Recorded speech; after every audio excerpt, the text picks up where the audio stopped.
tentunya Anda termasuk orang yang berbahagia, punya kesempatan ikut PPG gitu ya. Dan tentunya Anda sudah didoakan oleh banyak orang, ya, terutama orang-orang terkasih di sekitar Anda. Sebab itu Anda tidak mesti grogi gitu ya. Karena grogi itu orang grogol sebenarnya. Sifatnya grogol gitu ya. Orangnya grogi. Ya. Baik Ibu Sri Dewi Astuti, saya nanya Anda ngajar di kelas berapa? Saya ngajar di kelas 7, Pak. Kelas 7, sesuai di RPP gitu ya? Iya, Pak. Ya, oke. Ya, sekarang saya minta Anda kira-kira ya bahan ajarnya judulnya apa? Bahan ajar saya, Pak? Ya. Ya, itu tentang sujud syukur, sujud sahwi, dan juga sujud tilawah, Pak. Oke, sujud syukur, sujud tilawah, ada 3 jenis syukur. Itu berapa menit? Untuk tujuan yang pertama, karena dalam bab sujud syukur, sujud sahwi ini dia ada 4 tujuan pembelajaran, Pak. Setiap Ya, satu tujuan pembelajaran itu 1 pertemuan. Jadi kalau satu pertemuan itu 2 kali 40 menit, jadi 80 menit, Pak. Oh, banyak ya? Itu baru membahas sujud syukur. Untuk yang pertama, iya, Pak. Oh ya, sujud sahwi tadi. Enggak, Pak. Kami itu yang 80 menit itu sudah secara keseluruhan tujuan pembelajaran yang pertama. Gitu. Tentang sujud syukur, sujud sahwi, dan sujud tilawah. Oke. Tentunya di situ banyak ayat ya, ada ayat, ada hadis ya. Tidak begitu banyak, Pak. Oh, tidak begitu banyak, tapi ada ayatnya sekira ada. Untuk ayat ada, Pak. Ada gitu ya. Oke, sekarang saya minta Anda keterampilan menulisnya. Siapa? Tapi tidak yang di surah, yang di bahan ajar, tapi saya minta di Al-Fatihah saja. Oh, boleh, Pak. Menuliskan 2 ayat terakhir dari surah Al-Fatihah. Gimana, Pak? Mohon, Pak. Menuliskan 2 ayat terakhir dari surah Al-Fatihah. Oh, siapa? Pakai spidol ya. Iya, Pak.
Sudah, Pak?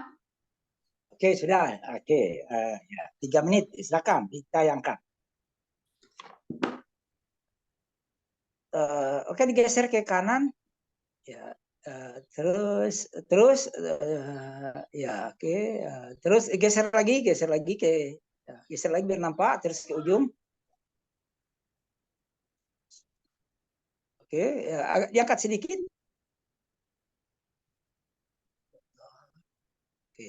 Oke, tulisan Anda cukup lengkap ya, sekalipun kurang cantik ya kan begitu, tapi hurufnya lengkap. Ya. Oke. Tapi yang saya tanya bukan itu. Tadi saya hubungkan dengan Anda gitu ya. Untuk bahan ajar sujud ini tadi 2 kali 40 menit. Iya, Pak. Lantas ketika menulis ya tentunya ketika masuk kelas kan bukan langsung 2 kali 40 tapi 1 kali 40 dulu kan begitu. Enggak, Pak. Memang Ya, satu kali gimana? pertemuan itu 2 Ya. kali 40, Pak. Oh, langsung semuanya. Iya, Pak, Oke. langsung 2 JP, Pak. Ya. Oke. Yang saya tanyakan di sini itu kan baru menulis 2 ayat yang sangat akrab dengan siswa dan apalagi gurunya. Ya, siapa? Tetapi waktu menulisnya tadi 3 menit. Kalau guru menulis 3 menit, siswa menulisnya berapa menit? Mohon maaf, Pak, ini karena mejanya kecil, Pak, jadinya agak digeser-geser begitu, Pak. Mohon maaf. Oh iya, jadi Ya. kecil itu ya. Oke. Tapi Mm-mm. hitung-hitung pengalamannya, kalau guru menulis dalam 3 menit, siswa menulis berapa menit? Bisa sampai 7 menit, 10 menit, Pak. Oh, 7 menit. Terus kalau ada artinya berapa menit lagi menjelaskan arti gitu ya? Ya bisa sampai 12 menit, Pak. Penjelasan ayat ya. Bisa Iya, bisa 12 menit. Oke. iya. 12 menit itu baru berkenaan 1 dalil. Bagaimana kalau 2 dalil, bagaimana 3 dalil gitu ya. Artinya mereka disibukkan dengan menulis Izin, Pak. ujung-ujungnya ya, Biasanya saya kalau silakan. misalkan kalau mau belajar itu, Pak, sebelum masuk ke pertemuan itu, pertemuan misalkan Ah, sujud sawi, itu sekiranya di situ ada ayat, itu biasanya ah. di pertemuan sebelumnya saya sudah suruh nulisnya di rumah, Pak. Oh, begitu ada PR gitu ya. Iya, Pak. Oke. Jadi sudah saya kasih Oke. anak-anak ini Ah, adalah materi kita pada pertemuan berikutnya. Nah, di situ ada ayat hmm. atau ada hadis, begitu Ah, kan, Bapak? Nah, kemudian silakan oke. ditulis di rumah ya, begitu, Pak. Jadi nanti Ibu di sekolah tinggal kita Oke. tampilkan PowerPoint-nya, kita tinggal jelaskan gitu, Pak. Oke, apakah ada hubungannya dengan strategi belajar yang Anda gunakan? Misalnya hari ini belajar ini, minggu depan ini kita belajar ini, silakan ada hubungannya dengan strategi yang Ibu gunakan? Iya, Pak. Itu biasanya ada di penutup, Pak. Oh gitu, ya. Terus ada hubungan dengan strateginya? Oh, dengan strategi pembelajaran, Pak. Iya, berhubungan dengan tugas tadi. Oh ya, strategi pembelajaran saya kan untuk bab yang pertama, bab modul ajar yang ini itu adalah discovery learning, Pak. Iya, discovery learning. Ya, kemudian, Heeh. oke, oke, Menemukan ya kan Pak, merumuskan gitu oke. gitu. Nah di situ Tidak menggunakan jigsaw, tidak jigsaw tidak. tidak Pak. Oke, sebenarnya discovery dan jigsaw itu kan mereka sudah sebelumnya siap untuk itu gitu ya. Oke. Lantas satu kelas itu berapa orang? Karena Untuk kami oh, ya. itu siswanya umum Pak, jadi satu kelas itu Ya. ada yang hanya 12 orang, ada yang hanya Oh, 14 sampai 15 orang. Karena banyak oh, sebagian non muslim Pak. oh gitu. Ya, karena Oh jadi di sekolah kami itu pabrik Pak, jadi orangnya banyak dari pendatang gitu Pak. oh iya, jadi ini SMP negeri ya? Iya Pak, saya SMP negeri Pak. Oke, SMP negeri. Tapi kalau gitu perbandingannya ada 50-50 antara muslim dan non muslim. Iya Pak. Oh gitu. Jadi kalau gitu yang belajar agama Islam sekitar berapa? 14 orang, 15 orang gitu ya? Ya itu satu kelasnya Pak. Oke, satu kelas ya. Pertanyaan saya Iya selanjutnya, Pak. apakah tadi kan discovery learning gitu ya? Apakah Betul Pak. mereka dibagi kelompok ketika belajar yang seperti tadi tentang sujud? Iya Pak. Saya bagi kelompok Pak mereka. Untuk modul Eh, ajar yang Satu kelompok berapa orang? Ya. ini saya bagi 3 kelompok karena berdasarkan materi itu ada sujud syukur, sujud sawi dan sujud tilawah. Jadi mereka saya bagi 3 kelompok, masing-masing kelompok itu karena ini ada 15 orang, jadi maaf ini cuma ada sekitar 13 sampai 14 orang, jadi ada yang 4, ada yang 3 gitu Pak. Ada 4, Oh gitu. ada 4, ada 5 maksudnya. Oke, ada 4, ada yang 5 ya. Mm-mm. Kira-kira pengalaman Ibu dalam menghadapi siswa dalam kelompok, mana lebih untung menghadapi atau mana lebih untung atau lebih aktif satu kelompok banyak orangnya atau sedikit? Mana lebih bagus? Lebih sedikit Pak. Yang lebih sedikit. Ya, Dengan lebih mudah alasan untuk mengkondisikannya, Pak. lebih mudah mengkondisikan. Kemudian apa lagi? Bagaimana, Pak? Apalagi keuntungannya? Selain itu, tingkat keaktifan siswa itu, jadi pembagian tugas dalam kelompok itu jadi bisa rata. Semua siswa itu bisa semuanya bekerja, semuanya kritis, kreatif begitu, Pak. Tidak ada yang nganggur. Semuanya bekerja, semua memiliki sifat-sifat kritis begitu. Iya, Pak. Jadi semuanya mempunyai tugas masing-masing gitu, Pak. Iya, oke. Semuanya memiliki tugas masing-masing. Kalau misalnya satu kelompok itu 2 dengan 4, mana lebih bagus? Kalau menurut Atau saya, 3 dengan 4? Gimana, Pak? 3 dengan 4, 3 dengan 4, 3 dengan 4. Mana lebih Kalau bagus? berdasarkan pendapat saya tadi ya yang 3, Pak. Karena yang 3, lebih oke. sedikit Jadi kan mereka begitu. lebih aktif, ya, Ya. tidak saling menunggu, tidak Tidak saling mengandalkan yang jelas. Tidak tergantung pada orang lain. Ya, tidak Ya, saling tidak tergantung mengandalkan. pada orang lain. Ya, oke. Mungkin ada teori belajarnya seperti itu, bisa dijelaskan? Untuk yang discovery learning, Pak. Ya, teori belajarnya misalnya seperti apa? Untuk pembelajaran discovery learning Ya, itu mungkin dari misalnya kan ada humanistik, ada Jean Piaget, teori pelajaran bermakna, ada strukturalisme, ada behaviorisme dari Thorndike misalnya. Itu masuknya ke bisa ke konstruktivistik, Pak. Konstruktivisme. Itu metode pembelajaran yang lebih menekankan kepada proses dan juga apa yang mereka konstruk? Oke, Ibu Sri, apa yang mereka konstruk untuk bahan ajar seperti ini? Pengalamannya, Pak. Pengalaman dia dalam kehidupan sehari-harinya, Pak. Oh ya, mereka konstruk pengalaman sehari-hari sehingga menjadi satu keutuhan ketika mereka belajar dengan Ibu. Iya, betul, Pak. Oke, baik. Sudah nampak? Oke, jadi, sebentar ada yang mau masuk, bentar dulu. Bentar. Konstruktivisme, gitu ya, mengkonstruk pengalaman mereka sehingga menjadi satu keutuhan di dalam belajar, gitu ya. Oke, mana tripod? Ya, oke. Oke, tadi Ibu membagi 3 kelompok. Ya, siapa? Memang berapa tujuan belajar? Kan dulu kan dikira dengan misalnya KD gitu ya. Berapa keterampilan dasar mereka yang dituntut itu berapa? Untuk tujuan pertama itu kan mereka melalui pembelajaran diskusi peserta didik dapat menjelaskan makna daripada sujud syukur, sujud sahwi dan sujud tilawah. Kemudian mampu menganalisis, mampu ada di modul. Iya, saya tanya sekedar pelajaran seperti apa ya? Ya. Yang jelas tujuan pembelajarannya itu, Pak, peserta didik mampu menjelaskan makna daripada sujud syukur, sujud tilawah dan sujud sahwi, Pak. Oke. Siapa yang menilai hasil mereka dalam belajar? Kan tadi ada sujud ini, sujud ini. Yang menilai benar apa salah siapa? Saya dan teman-teman, Pak. Maksudnya guru dan juga rekan-rekannya, Pak. Oh, begitu? Ya. Jadi kalau misalnya yang memberikan penilaian di satu kelompok mana? Tadi ada kelompok, kasih 4 kelompok. Satu kelompok khusus menilai benar apa salah? Kami tidak seperti itu. Kami hanya bertanya seperti ini, Pak.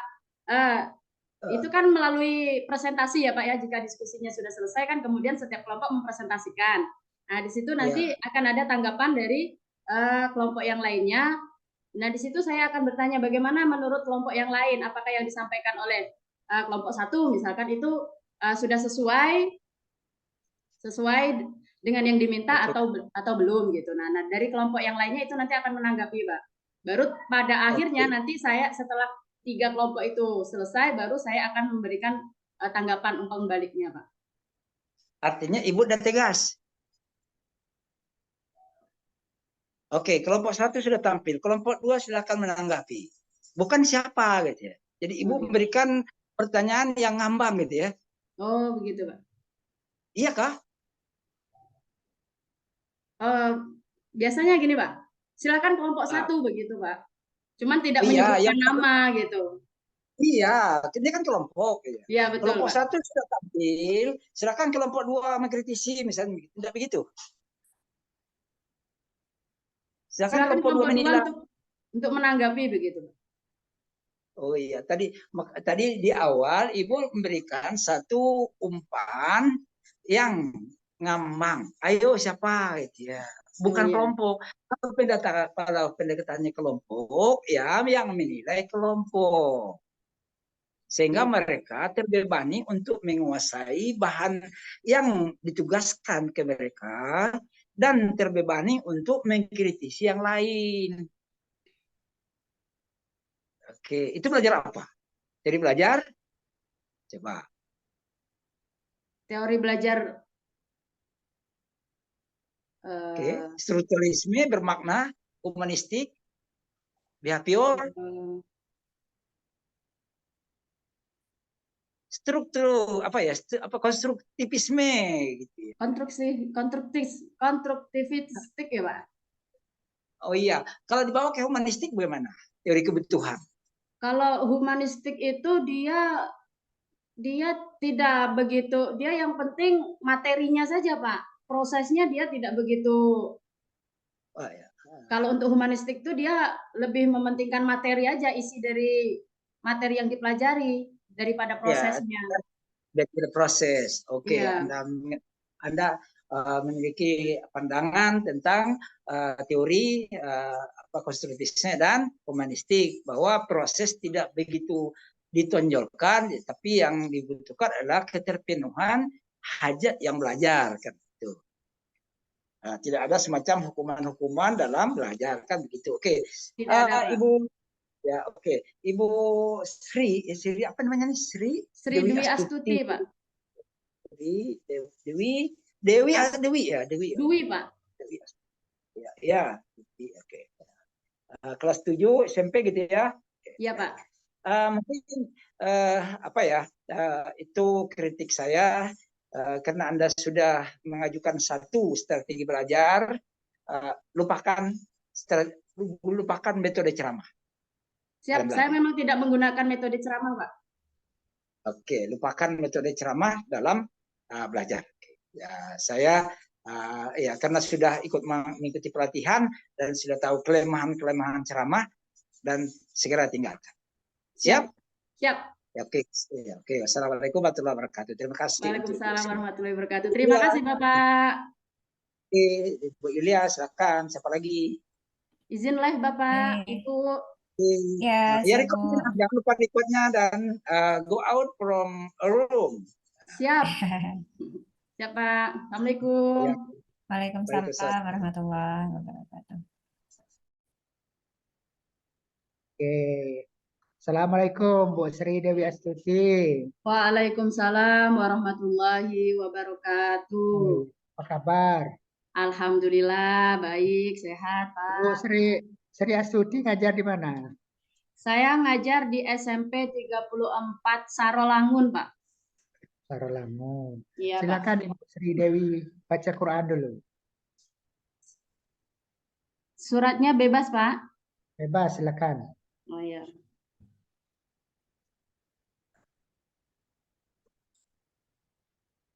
A'udzu billahi minasy syaithanir rajim. Bismillahirrahmanirrahim. Alif lam mim.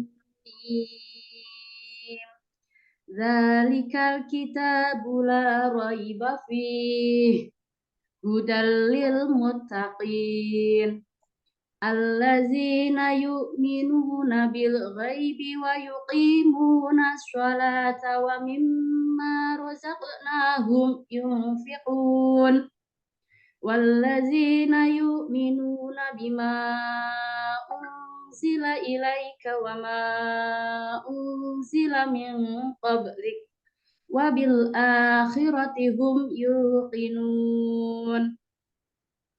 Oke, Bu Dewi, stop. Sadaqallahul Yang azim. dibacakan tadi itu surat apa?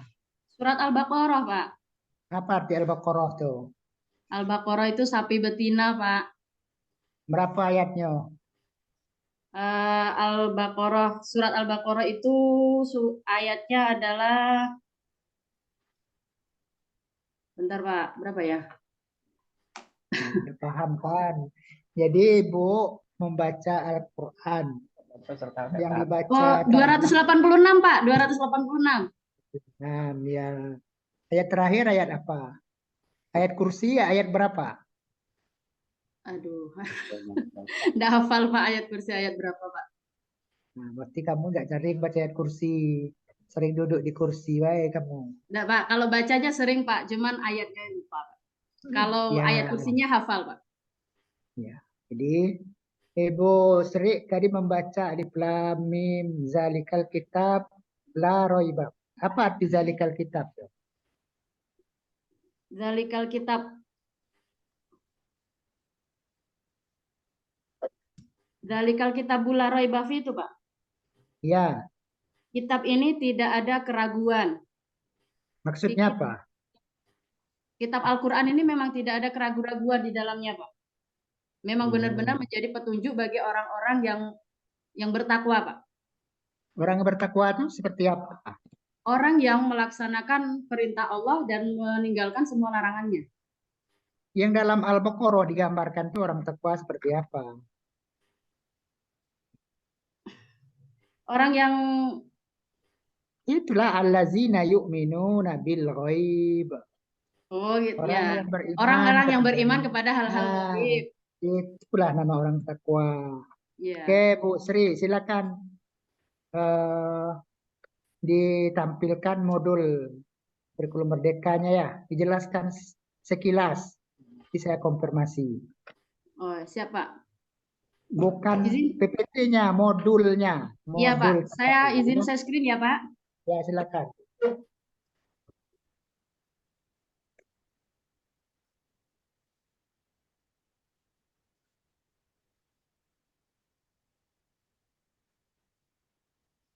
Bagaimana Pak? Ya, silakan. Udah Pak ya. Ya. Modul ajar. Ini modul ajar pendidikan agama Islam. Di sini ada informasi umum, kemudian ada kompetensi awal, berikutnya ada profil pelajar Pancasila, kemudian ada sarana dan prasarananya. Di sini satu persatu dijelaskan Pak untuk sarananya apa gitu Pak? Ya, yang serananya aja. Ya, Sarana, sarana coba. dan sarana dan prasarananya saya menggunakan PowerPoint, infografis, buku panduan tentang sholat, kemudian untuk bahannya ada laptop, ada LCD proyektor, ada speaker aktif, bisa juga notebook atau Chromebook, kemudian bisa juga HP ataupun dan juga spidol Pak. Oke, kamu mengajar mata pelajarannya apa? Pendidikan agama Islam Pak. Pendidikan agama Islam. Di Ya. kelas berapa? Kelas 7 Pak. Kelas 7. Biasanya pendidikan agama Islam itu dengan budi pekerti tidak? Iya Pak, pendidikan agama Islam dan budi pekerti. Budi pekerti. Kamu dalam serana menggunakan infografis. Apa maksudnya itu? Infografis. Infografis itu Pak. Gimana Pak ya? Media pembelajaran Pak. Media pembelajaran yang seperti poster seperti itu Pak. Infografis. Dalam menjelaskan apa itu? Dalam menjelaskan poin-poin penting karena saya judulnya sujud syukur, sujud sawi dan sujud tilawah. Jadi dalam menjelaskan materi itu Pak, materi tentang sujud syukur, sujud sawi dan sujud tilawah. Apa beda sujud sawi dan sujud tilawah itu? Kalau sujud sahwi itu sujud yang dilakukan ketika kita lupa atau ragu-ragu terhadap jumlah rakaat sholat. Kemudian kalau sujud tilawah itu sujud yang dilakukan ketika kita membaca atau mendengar ayat-ayat sejadah. Ayat-ayat tilawah, ayat sejadah itu ada berapa? Kalau di Berapa dalam tempat? Al-Quran itu ada 15, Pak. 15. Salah satunya apa? Salah satunya itu ada surat Al-A'raf ayat 206. Itu surat sejadah terakhir kamu untuk sebelum melakukan sujud itu apalah? Gimana, Pak? Nama surat ayat terakhir, ayat yang dibaca sebelum kita melakukan sujud. Sujud tilawah. Innama yu'minu bi ayatina allazi. Itu surat Alif Lam Mim Tanzil. Apalah itu? Oh, enggak, Pak. Nah, apa? Terus dalam model pembelajaran kamu menggunakan model discovery learning. Apa maksudnya Pak. itu? Betul, Pak. Discovery learning itu apa? Discovery learning itu pembelajaran yang di situ kita peserta didik itu bisa merumuskan, bisa mendapatkan konsep melalui rumusan masalah yang diberikan oleh guru, Pak. Langkah-langkahnya seperti apa ketika kita menggunakan model discovery learning?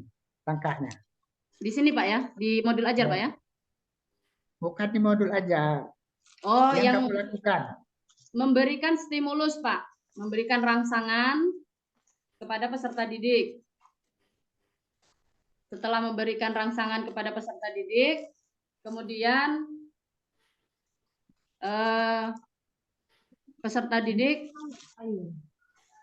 mengelompokkan peserta didik ke dalam kelompok-kelompok, Pak. Nah, itu ya nanti Bu Sri. Iya, Pak. Itu langkah-langkahnya itu harus wajib kamu ketahui ya. Itu langkah-langkah itulah yang kamu terapkan, yang kamu lakukan ketika kamu melakukan model pembelajaran discovery learning. Coba scroll ke atas modul kamu. Ini ada pertanyaan pemantik. Pertanyaan pemantik itu apa? Pertanyaan pemantik itu pertanyaan yang kita berikan untuk merangsang pola pikir peserta didik sebelum pembelajaran dimulai. Pertanyaan pemantik. Apa bentuknya pertanyaan pemantik? Coba kamu, apa itu sujud syukur, sawi, dan tilawah? Pertanyaan pemantik ini kan namanya saja pemantik, artinya pemancing. Artinya Iya, Pak. bagaimana dengan pertanyaan yang kita ajukan ke siswa, siswa bisa fokus, siswa bisa konsentrasi dalam mengikuti pembelajaran, ya. Jadi pertanyaannya itu singkat, padat, dan pertanyaannya masih bersifat umum, ya, bisa dipahami dan dijawab oleh sebagian besar peserta didik, ya. Itu untuk pertanyaan pemantik. Oke, Pak, siap. Coba scroll ke bawah, bawah sekali. Terakhir, bawah sekali, lagi. Ini ada namanya refleksi. Refleksi itu apa? Iya, Pak.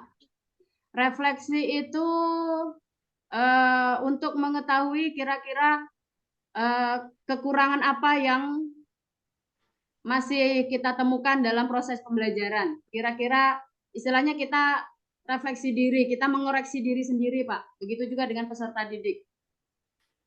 Ya, oke. Refleksi itu bisa jadi kalau dalam bahasa agamanya bisa jadi muhasabah.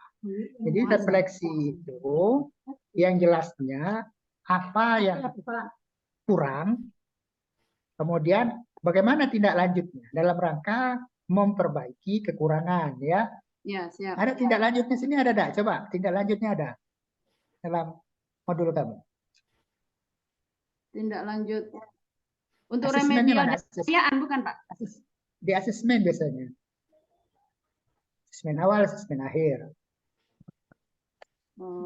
Jadi itu Bu Sri ya, Bu Sri, ini tidak banyak hal yang dapat beri masukan.